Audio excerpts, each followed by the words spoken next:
Concrètement, pourquoi est-ce que je pense que l'amour-propre, c'est peut-être la clé de la liberté, la clé du bonheur, la clé en tout cas d'une vie pleine, d'une vie heureuse, et d'une vie dont on fait nous-mêmes le choix en réalité, parce que c'est justement là que je veux en venir avec cette idée d'amour-propre, c'est que afin de vivre la vie que tu as réellement envie toi de vivre au fond de toi, tu es obligé de t'aimer, tu es obligé d'aimer tes idées, tu es obligé de te faire confiance, tu es obligé de voir la vie du côté positif, tu es obligé de voir les belles choses.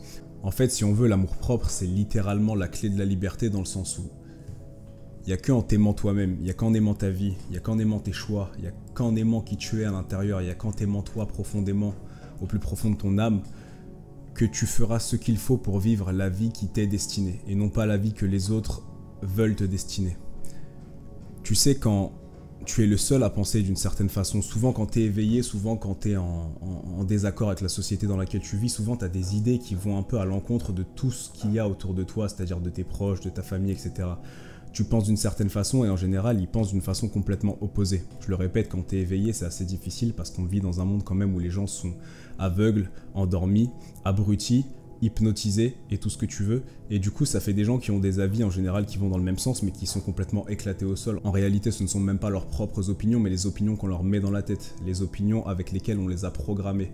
C'est la force des médias, c'est la force des propagandes, c'est la force de la folie des grandeurs de nos élites. Mais comprenons en fait qu'au bout d'un moment, si tu suis le courant de pensée classique de la société, et tu finiras comme tous les humains classiques de la société. Et aujourd'hui, quand on voit à quel point l'humain moyen est merdique en termes de conscience, en termes d'énergie, en termes de bonheur, en termes de relations avec les autres, en termes de relations avec soi-même, en termes de santé, en termes de connaissances, en termes...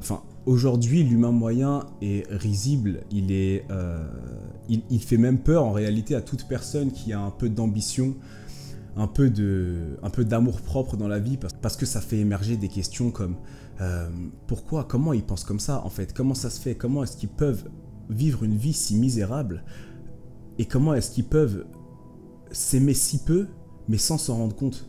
C'est-à-dire que tu vois les gens qui s'aiment, la personne qui s'aime, elle va vivre sa vie de la façon dont elle a vraiment envie de le vivre parce qu'elle sait que elle est unique et elle-même sait ce qu'elle pense à l'intérieur. C'est-à-dire que tous les autres ont peut-être une idée ou une perspective sur la vie de cette personne, sur les choix de cette personne, sur les actions de cette personne, mais ces gens-là ne sont pas cette personne. Cette personne sait mieux que n'importe qui ce qu'elle aime. Cette personne sait mieux que n'importe qui ce qu'elle veut dans la vie. Cette personne a ses valeurs, ses opinions, sa façon de penser, son potentiel, etc. Et donc si cette personne ne fait pas en sorte de vivre sa vie de la façon dont elle a profondément envie de le vivre, d'une, elle est prisonnière du regard des autres, de deux, elle laisse quelqu'un conduire au volant de sa propre voiture et sur le chemin de sa propre destinée. Et si tu n'es pas au volant sur le chemin de ta propre destinée, c'est problématique. Cette personne va commencer à développer une animosité envers la vie et envers le destin, etc. Parce qu'en réalité, elle ne fera pas ses propres choix purement consciemment, mais elle fera ses propres choix en laissant son subconscient. Combien de personnes font par exemple des choix en fonction de ce que leurs parents veulent? On peut prendre par exemple la culture asiatique où ça c'est flagrant, les enfants ont une pression sociale exceptionnelle de la part des parents. En fait, ils ne se rendent pas compte, peut-être les parents qui mettent autant de pression sur leurs enfants, mais ils les pourrissent en réalité et ça fait des relations assez particulières. Alors ils prétendent que c'est pour la réussite de leurs enfants, pour le bien de leurs enfants, etc. Mais ils ne se rendent pas compte qu'en réalité ils traumatisent leurs gosses et qu'ils leur mettent une pression de fou. Et donc ça fait beaucoup d'Asiatiques au final qui vivent des vies inhibées. En réalité au fond d'eux, c'est pas ce qu'ils auraient vraiment eu envie de vivre. Ils ont fait ces choix-là, ils ont pris ce chemin-là parce qu'il y avait la pression des parents. Mais là, je te prends l'exemple de l'Asiatique et de ses parents, peu importe si tu es asiatique ou quoi que ce soit, et de tes parents, mais il y a aussi la pression des amis, la pression de la société. Aujourd'hui, il y a même une nouvelle pression qui est la pression des réseaux sociaux, parce qu'aujourd'hui, il faut aussi essayer d'avoir une image dans la tête des gens, il faut essayer d'avoir une image aussi sur les réseaux sociaux, de montrer que voilà, sa vie est cool. Enfin bref, c'est horrible. Et en réalité, quand tu prends du recul, tu te rends compte que si ces gens-là avaient juste fait le travail nécessaire pour se mettre en priorité, pour s'aimer eux, c'est pour ça que je te parle d'amour propre, pour s'aimer eux avant tout, ils auraient dit à leurs parents, écoutez, vous m'avez mis au monde, ou ils diraient à la société, écoutez, je suis venu au monde, Je suis unique. Il n'y a que moi qui peux être moi. Le truc que je peux mieux faire que n'importe qui, c'est être moi.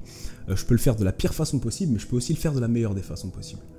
Et vous voudriez que je vive ma vie en fonction de vos opinions de moi. Tout en sachant que dans la finalité, nous-mêmes, on ne se connaît pas, parce qu'on évolue tous les jours. Les gens ne nous connaissent pas parce que les gens n'ont qu'une perception de nous en fonction de leur propre chemin de vie. Donc en fait, c'est qu'une histoire de réflexion de qui ils sont, de ce qu'ils connaissent, de leurs capacités, de leurs limites, de leur potentiel, de leur vécu, et la réflexion qu'ils ont de nous, de ce qu'ils savent de nous. Donc encore une fois, tu ne te connais pas, les gens ne te connaissent pas, ce n'est qu'une perception qu'ils ont de toi. Et dans tous les cas, tu ne contrôles pas le futur des autres. Tu t'en rends compte quand même, tu ne contrôles pas le futur des autres. Donc, ne laisse pas les autres contrôler ton futur.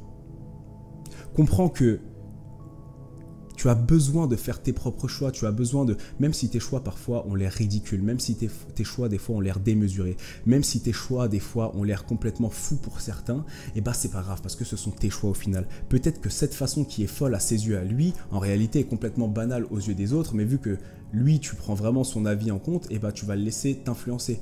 Peut-être que tu vas te dire que cette personne, puisque tu as du respect pour elle et qu'elle te dit par exemple ton plan il fonctionnera pas, et bah tu vas même pas essayer de lancer ton plan parce qu'une personne que tu respectes te dit ouais gros ça fonctionnera pas. Donc au lieu encore une fois de croire en toi, de te dire putain mais non, je m'aime, je vais faire ce que moi j'ai envie de faire, sinon ça va être un cauchemar ma vie. Imagine que tu dois faire en fonction de la boulangère, en fonction du boucher, en fonction de ton mécanicien, en fonction de ta mère, en fonction de ton cousin, en fonction de tes profs, en fonction de ton patron, en fonction de qui tu veux, mais des autres à chaque fois. Imagine que tu veux satisfaire tout le monde. Bah là-dedans en fait dans le processus, la seule personne que tu satisfais pas c'est toi.